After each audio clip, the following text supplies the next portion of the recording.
మరణకరమైన వార్తను చెప్పింది అదే ప్రవక్త. తిరిగి వెళ్ళి, ఇదిగో నీవు కన్నీళ్లు విడుచుట నేను చూచానని దేవుడు చెప్పమన్నాడు. నీకు 15 సంవత్సరముల ఆయుష్యము ఆయన ఇస్తానని చెప్పమన్నాడనే వార్త చెప్పింది కూడా అదే ప్రవక్త. దేవునికి స్తోత్రం చెప్పాలి బిగ్గరగా. కారణమేమిటి అంటే, నీవు కన్నీరు విడుచుట నేను చూచితిని. అండర్లైన్ చేసుకోండి. నీవు కన్నీరు విడిస్తే ఆయన చూస్తాడు. నీవు దుఃఖముతో ఆయన ఎదుట ఉంటే చూస్తాడు.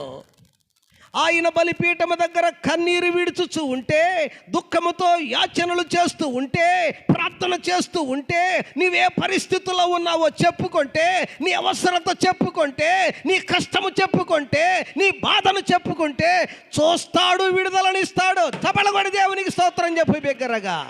అడగలేకపోవడము, కన్నీరు విడవలేకపోవడము, దుఃఖముతో యాచనలతో ప్రభు పాదాలు పట్టుకోలేకపోవటము నీ తప్పు లేక మన